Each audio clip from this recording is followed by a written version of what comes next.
오늘 주제는 하나님은 무엇을 세우실까요? 사람을 세우십니다. 사람을. 하나님은 사람을 세우십니다. 건물을 세우는 게 아닙니다. 사람을 세우십니다. 하나님께서는 사람을 세우시고 세우기를 원하시고, 그래서 우리를 교회로 불러 모으신 거예요. 건물 지으라고 교회로 불러 모은 게 아니에요. 사람을 세우라고. 그래서 우리는 항상 이걸 기억해야 합니다. 사람을 세우는데 유익한 일이냐. 교회에 어떤 결정을 할 때 있어서도 이게 기준이 되어야 하는 거예요.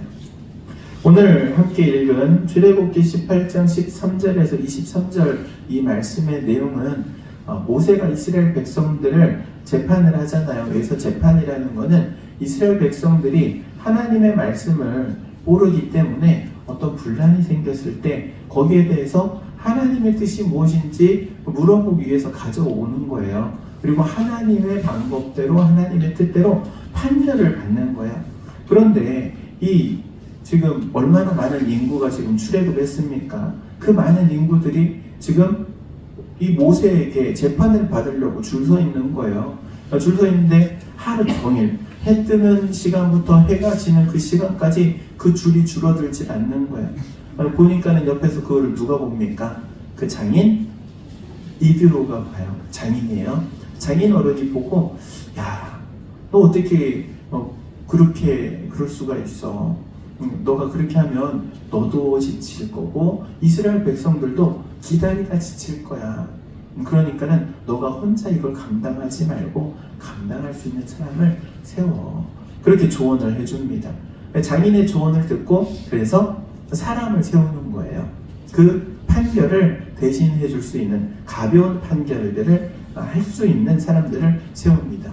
10부장, 50부장, 100부장, 1000부장 이렇게 사람을 세우는 게 오늘 본문의 내용이에요. 자, 그러면 질문 1번입니다. 모세에게 재판받기 위해 나오는 백성들의 규모는 어느 정도입니까? 어느 정도였어요? 아침부터 저녁까지 끊이질 않는 거예요. 끊이질 않는 거예요. 여러분 맛집 가보셨어요? 줄 서서 기다려 보신 적 있으세요? 그 줄 서서 기다리는 시간 참 힘들잖아요. 근데 그래도 그 줄이 언젠가는 끝나고 내가 들어가서 맛보잖아요.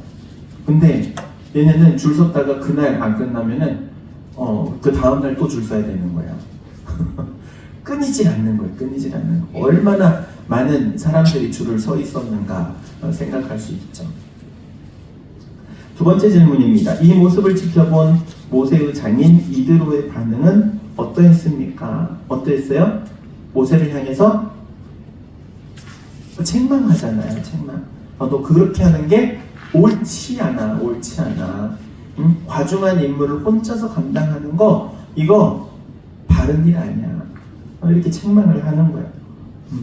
모세가 백성들을 재판하기 위해서 아무것도 못하고 그냥 계속 백성들의 이야기만 듣고 판결하고, 그런데 그 줄이 끊이지 않는 모습을 옳지 못하다고 하는 거예요.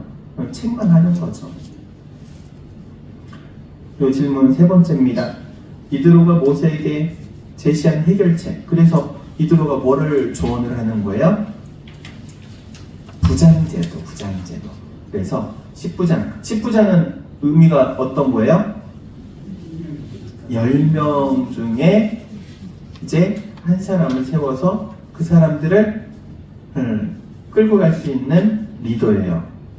50부장은 50명을, 100부장은 100명을. 100부장 밑으로는 그러면은 50부장이 몇 명이에요? 2명. 그 10부장은 몇 명이에요? 10명. 이런 식으로 그 조직을 운영할 수 있도록 이 부장 제도를 이렇게 이드로가 제시하는 거예요. 그러니까 결국에는 무슨 말이냐면은 일을 서로 나누는 거예요. 분배하는 거예요.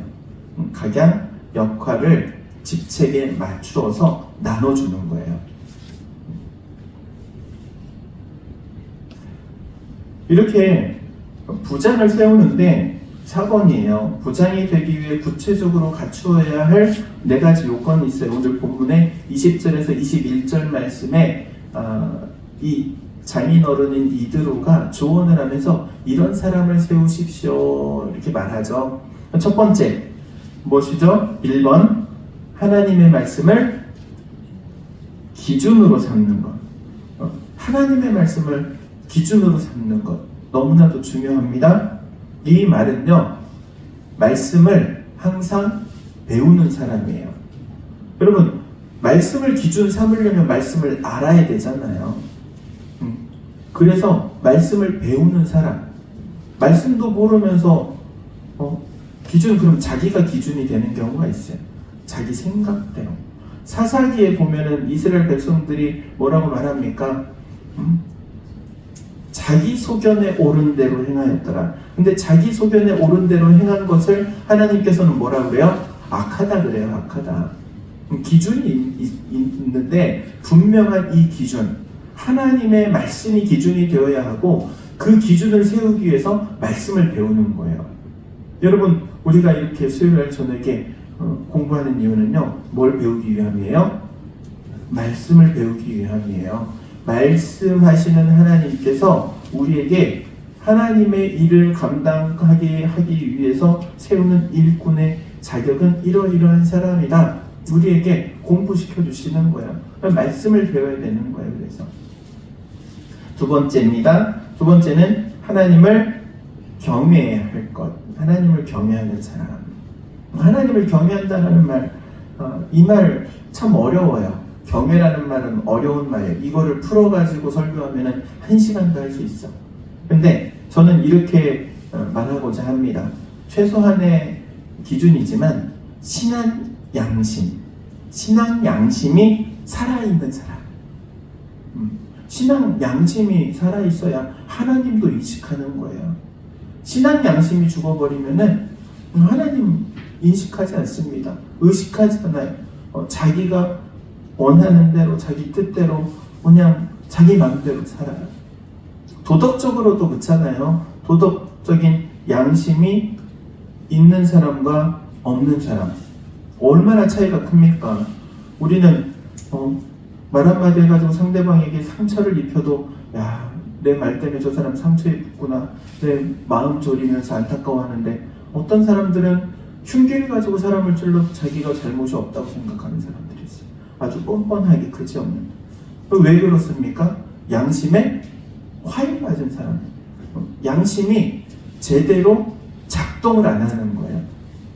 도덕적인, 윤리적인 양심이 작동을 하지 않으니까 죄책감이 없는 거예요. 죄를 지어도 전혀 문제되지 않는 거예요. 신앙 양심도 마찬가지예요. 신앙 양심이 이게 화인을 맞으면은 그냥 모든 것을 자기 합리화시켜요. 그래도 내가 힘드니까, 어려우니까, 내가 상황이 이럴 수밖에 없었어. 자기 합리화를 시키는 거예요. 신앙 양심에 화인이 맞습니다. 신앙 양심이 살아있어야 돼요. 신앙 양심이 살아있다는 것은요, 내가 하나님의 말씀을 들으면서 그리고 그 말씀대로 살지 못하는 것에 대해서 안타까워하고 애달파하고 그리고 하나님 앞에 회개하면서 나의 모습을 바꿔가려고 노력하는 거예요. 변화시켜가려고. 이 변화는 끝이 없어요. 언제까지 변하냐면은 여러분 관에 들어가는 그날까지 변하는 거예요. 변화를 멈춘 사람은 그래서 그리스도인이라는 이름표를 떼야 돼. 그리스도인은 변화받았는데 앞으로 계속 변화해 가는 사람이에요. 그걸 가리켜서 유식한 말로 뭐라고 합니까? 성화라고 하는 거예요. 성화. 거룩해져 가는 모습을 계속해서 갖춰가는 거예요. 그리고 성화는요, 결국에 뭐가 살아있는 사람이 성화를 하느냐? 신앙 양심이 살아있는 사람이 성화되어서 가는 거예요. 그래서 여러분 신앙 양심이 살아있어야 되는 겁니다. 그리고 세 번째는요, 진실함이에요. 진실함. 진실함은요, 품성에 속해요. 인격이라고 말할 수 있어요. 품성이 바른 사람, 인격이 바른 사람, 인품이 바른 사람이에요. 여러분, 신앙은요, 인격 위에 세워져요. 그래서 너무나도 중요해요. 갑질하던 사람들은요, 교회 와서 예수를 믿는데 예수를 믿으면서 갑질해요. 겸손한 사람들은요, 예수님을 믿고 또 은혜 받고 더더더 이 겸손해져요. 교만한 사람들은요, 예수 믿고 와가지고 은혜를 받아도 그 교만함이 쉽게 꺾이질 않아요. 성품이 그런 거예요, 성품. 그런 얘기를 합니다. 아무리 성령을 세게 받아도 인간이 잘 안 변한다고. 계속 원위치로 돌아가려고 오뚜기처럼. 여러분 오뚜기 어때요? 한 대 딱 때리면 누워있어요? 다시 일어나잖아요? 근데 그게 안 좋은 게 그런 거예요. 안 좋은 게 옛습관 일어나는 거예요. 옛습관. 은혜를 받고 하나님을 경험했는데도 계속 옛습관이 살아나는 거예요. 계속 일어나는 거예요. 왜 그러느냐? 이게 인격이 그렇습니다. 품성이 그런 거예요. 품성을 고치려면 쉽지 않아요. 그래서 이 품성은 언제 교육을 시키느냐? 어렸을 때부터 교육시키는 거예요. 훈련도 시키는 거고. 그리고 마지막 네 번째는요, 불이한 이익을 미워하는 거예요. 불이한 이익을 미워한다. 이 말은 어떻게 보면 이 지금 재판하는 사람을 세우는 거잖아요. 재판하는 사람을 세우는데 재판하는 사람이 자기의 이해득실의 관계를 따져가지고 재판을 하면 됩니까? 안 됩니까? 안 되잖아요. 너는 내 가족이니까는 오케이, 너 이겨. 이러면 안 되잖아요. 야, 너 나랑 친하니까는 이번 재판은 네가 이겨. 이러면 안 되잖아요. 정확한 기준에 따라서 판결을 해야 된단 말이에요. 옳고 그른 하나님의 말씀을 기준으로 해서 지금 판결을 해야 되는데 자기 이해득실을 쫓아서 판결을 하면 안 되기 때문에 그것을 가리켜서 불이한 이익을 미워할 것 이렇게 말하고 있는 거예요. 그런데 어떤 사람이 이 불이한 이익을 미워하느냐? 여러분, 돈 싫어하는 사람이 있습니까? 없습니까? 있다고 하면은 나 달라고 하려고. 난 욕심 있어. 세상에 돈 욕심 없는 사람이 어디 있겠어요? 다 있는 거예요. 그런데 그 욕심을 이겨낼 수 있는 게 어디에 있냐? 절제에 있는 거예요. 절제. 자족. 내가 있는 걸로 만족해요. 내가 있는 걸로 충분히 자족하며 절제할 때 이 이득을 탐하지 않게 되는 거예요. 아니 어떤 사람이 돈 싫어하는 사람이 있습니까? 여러분 애기들도 보면 돈 다 좋아하더라고. 일단 애들이 세뱃돈 받아가는 거 얼마나 좋아하는지 몰라요? 돈을 이렇게 돈에 대해서 가치를 잘 모르고 사용법을 모르는 아이들도 세뱃돈 주면 엄청 좋아해요. 왜 좋아하는지 아세요? 엄마가 좋아하니까. 그렇잖아요. 할머니 할아버지가 세뱃돈 주면 그 다 누구 주머니로 들어가? 엄마 주머니로 많이 들어가잖아.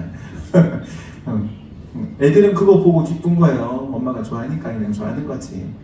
어찌되었든 이 더러운 이득을 탐하지 말 것이라고 했는데 그렇지 않기 위해서는 적어도 자족하는 삶을 살아야 하고 절제된 삶을 살아야 하는 거예요. 그런 삶을 살아가는 사람이 이득을 쫓지 않기 때문에 판결을 할 때 공정하게 그리고 공평하게 공의롭게 판결할 수 있는 거예요. 그렇게 부장이 되기 위해서 갖추어야 할 이 네 가지 요건이었습니다. 그리고 이제 오늘 본문에서는 이 모세에게도 배울 점이 있어요. 모세를 통해서 배워야 할 점.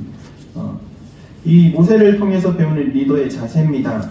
이들을 통해서 말씀하시는 하나님이라고 제가 이렇게 적어놨어요. 하나님께서 우리에게 말씀을 하실 때 네 가지 방법 혹은 네 가지 통로라고 합니다. 하나님께서 우리에게 말씀하시는 네 가지 방법 기억나십니까? 기억 안 나죠? 그래서 내가 할 만한 거야. 이거 기억하면은 제가 이거를 준비한 게 말자 꽝이 되잖아요. 자, 첫 번째 성경. 하나님께서 말씀하시는 방법 첫 번째는 성경을 통해서 우리에게 말씀하시잖아요. 그래서 우리가 하나님의 말씀을 듣고자 할 때는 성경을 펴서 성경을 읽는 거예요. 그 안에 담겨져 있는 하나님의 뜻을 발견하게 되죠. 그리고 두 번째 성령. 우리가 기도할 때 성령께서 우리의 마음 가운데 세미한 음성으로 혹은 확신으로 혹은 감동하심으로 말씀하셔요. 성령께서. 세 번째, 성령 나왔으면 좀 기억날 법도 한데 성도, 그래요. 성도. 믿음의 우리 공동체를 통하여서 하나님께서 말씀하시는 거예요. 권면함으로 인해서 지나가는 말 한마디인데도 그냥 지나가는 말이 아닌 거예요. 그리고 마지막으로는 네 번째, 환경을 통해서 말씀하신다. 그래서 첫 번째 성경, 두 번째 성령, 세 번째 성도, 네 번째 환경을 통해서 말씀을 하시는데, 오늘 이드로를 통해서 하나님께서 말씀을 하시잖아요. 그것을 하나님의 음성으로 지금 듣는 거예요. 모세에게 있어서는 그것이 그가 가지고 있던 어떤 퀘스천, 질문에 대한 대답이 되어준 거예요. 이렇게 대답이 되어줄 수 있었던 것은요, 모세에게는 어떤 자세가 있었기 때문에 그러냐면은 이 의견을 받아들이는 자세인데, 의견을 받아들이려면은요 뭘 해야 됩니까? 경청해야 되는 거예요. 경청. 상대방이 하는 말을 제대로 알아들어야 돼요. 근데 요즘 가장 큰 이제 언론이라든지 혹은 이슈가 되는 것들 보면은 꼭 그런 이야기들이 있어요. 자기가 듣고 싶은 말만 듣더라. 그래요. 자기가 듣고 싶은 말만 듣더라. 사실 여부와 상관없이 자기가 듣고 싶은 말만 듣는데요. 그거는 경청하는 자세가 아니죠. 경청은요, 상대방이 말하고자 하는 말을 알기 위해서 그걸 집중해서 듣는 거예요. 내가 듣고자 하는 말을 들으려고 하는 게 아니고. 그래서 이 경청은요, 예배 시간에도 말씀을 들을 때에도 열린 마음으로 경청하는 자세로 말씀을 듣는 게 중요합니다. 그리고 경청을 했으면 두 번째, 의견을 받아들이는 마음인데 이건 수용이에요. 수용. 그걸 받아들여야죠. 잘 들었어. 듣고만 끝났어. 너는 말해라. 나는 듣는다. 너는 말할지라도 나는 my way. 이거 아니잖아요. 그 말한 것에 대해서 그걸 수용하는 거예요. 수용. 받아들이는 거예요. 내 생각과 반대될 수도 있는데 그것을 받아들이는 거예요. 왜? 그 의견이 합당하니까. 받아들일 수 있는 마음. 대화를 할 때는 그래서 이 수용이라는 게 참 중요합니다. 이 수용이 안 되면은 보통 뭐가 되냐면은 이렇게 평행선을 달린다고 해요. 평행선. 서로 합의점을 찾지 못해. 평행선. 그렇게 끝까지 평행선을 달리면 어떻게 돼요? 서로 열받죠. 스트레스죠. 아무튼 이런 말 하잖아요. 도대체 말이 안 통한다고. 여러분 그런 분들 만나신 적 있으세요? 지금까지 인생을 살면서 그런 사람 한둘 정도는 쉽게 만났을 겁니다. 도무지 말이 통하지 않는, 말을 하면 평행선을 달리는 사람. 왜 평행선을 달리냐면은 수용하지 않기 때문에 그래요. 서로 수용을 해야 되는데 수용하지 않아. 내 생각, 내 고집 딱. 그리고 세 번째는요, 그렇게 경청을 하고 수용을 했으면요, 전체를 보는 안목이 있어야 돼요. 이건 통찰이라고 합니다. 통찰. 사람이 통찰력이 있어야 돼요. 전체적으로 볼 수 있는 안목이에요. 그럼 전체적으로 봐야 돼요. 그냥 협소하게 내 것만 보면 안 됩니다. 교회가 그래요. 교회 안에는 여러 개의 부서들이 있어요. 물론 이제 우리는 시골에 있는 작은 교회이기 때문에 부서가 이제 재정부, 성교부, 교육부 이렇게 나눠져 있는데, 이제 좀 더 큰 규모가 커지면은 예배부라든지 사회봉사부라든지 이런 부서들을 나눠서 이제 사역을 하게 되죠. 그런데 자기 부서만 잘 된다고 해서 되는 게 아니에요. 모든 부서가 다 잘 돼야 돼. 그런데 사람이 참 신기해요. 이 경쟁 심리가 있어가지고 내가 잘 돼야 돼. 옆에 있는 부서보다 우리 부서가 더 원활하게 돌아가야 되고 더 많은 어떤 사역들을 해야 되고 사람들 앞에 이렇게 좀 자랑거리가 돼야 되고 막 그래. 그래서 지금 뭘 못 보는 거예요? 전체를 못 보는 거예요. 전체를. 함께 가야 되거든. 함께 가야 되는데 혼자만 뚝 불거져서 나가면은 결국에 오와 열이 다 헝클어지게 되는 거예요. 물론 교회가 군대는 아니지만 함께 맞춰가야 돼요. 걸음을 같이 맞춰서 이걸 빨리 가는 것보다도 더 중요한 게 정확하게 가는 거예요. 교회는 정확하게 가기 위해서 그래서 모든 공동체원들이 함께 손발을 맞추는 거예요. 좀 더딘 것 같다 할지라도. 그리고 나서 통찰이 됐으면은 전체를 봤으면은 그 다음 필요한 것은 분별이에요. 분별. 분별이라는 것은 구분해서 결정하는 겁니다. 구분해가지고 다른 것을 결정하는 거예요. 네, 여러분 분별력이 있기를 주의 이름으로 축원드립니다.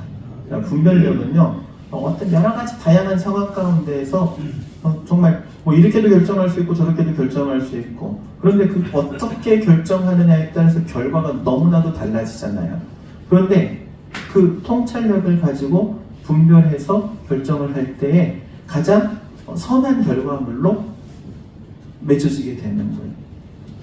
그래서 통찰력과 분별력은 너무나도 중요한 자질이기도 합니다. 큰 안목으로 바라보고 그리고 그 가운데 가장 바른 것을 구분해서 결정하는 것. 그리고 마지막으로는요, 순종하는 모습이에요. 모세의 순종. 이것을 하나님의 음성으로 듣고 그걸 그대로 받아들이잖아요. 장인인 이드로의 그 권면을 하나님의 음성으로 들었단 말이에요. 그리고 그것을 그대로 순종하는 것, 순복하는 것. 순종하기 위해서는요, 첫 번째 필요한 건 자기 고집을 버려야 되는 거예요. 내 생각, 내 뜻을 버리는 거예요. 그게 순종으로 가는 첫 번째 걸음마입니다. 보통은 다들 내 생각이 맞다고 생각해요. 내 생각, 내 계획이 틀림없다고 생각해요. 여러분 만약에 내 생각과 내 계획 틀림없다, 틀림없으면 다 로또 1등 당첨돼야 돼요. 근데 안 되잖아요. 안 되는 거죠. 물론 이제 우리 성도님들은 로또 안 살 거라고 생각합니다. 물론 1등 당첨되면 11조 잘 하시고요. 아무에게도 얘기하지 말고 저한테만 알려주세요. 목사님, 제가 로또 1등 당첨됐습니다. 저에게만 알려주세요. 어찌되었든 내 생각대로 해가지고 내 뜻대로 해서 성공할 것 같은데 그렇게 되지 않는 거예요. 하나님께서는 그거를 잠깐 꺾어라 그래요. 잠깐 꺾어라. 넌 내 뜻을 따라야 된다. 하나님의 백성은 하나님의 뜻을 따르는 거예요. 하나님의 자녀는 아버지인 하나님의 뜻을 순종하는 거예요. 왜냐하면 하나님께서 우리를 위해서 준비해 놓으신 것이 가장 선한 거기 때문에 그걸 믿는 게 믿음이에요. 우리는 믿음으로 부름받았잖아요. 그리고 믿음 생활을 하고 있잖아요. 믿음 생활하는 가운데 있어서 믿음 생활을 하게 만드는 것이 순종함이라는 사실을 기억하시기 바랍니다. 내 생각과 내 고집, 내 계획과 내 뜻을 꺾어버리고 하나님의 뜻을 쫓아 나아가는 것. 우리 교회가 그리고 우리 성도들이 그러한 삶을 살 수 있기를 주의 이름으로 축원드립니다. 오늘 하나님께서 이 모세를 통하여서 교회 공동체 안에 세워져야 되는 사람의 자질에 대해서 말씀하세요. 우린 이 자질을 키워가야 돼요. 키워가기 위해서 훈련도 필요하고요. 이러한 자질을 가지고 있는 사람들을 발견하는 것도 중요해요. 왜냐하면 그런 사람들을 세워야 하니까. 하나님은 사람 세우는 걸 가장 기뻐하시기 때문에 그런 사람들을 세워가는 교회를 하나님께서 복되게 하실 줄로 믿습니다. 기도하도록 하겠습니다. 사랑과 은혜가 충만하신 하나님, 은혜를 구합니다. 우리 교회가 사람을 세우는 교회가 되기를 원합니다. 주의 일꾼을 세워 주님의 나라를 위하여 또 복음을 위하여 몸된 교회를 위하여 헌신할 수 있는 주의 일꾼들을 세워가고 또한 열매를 맺어 하나님께 영광 올려드리기를 원하오니 하나님 우리 교회 가운데 일꾼을 세울 수 있는 은혜와 복을 허락하여 주옵소서. 예수님의 이름으로 기도하옵나이다. 아멘.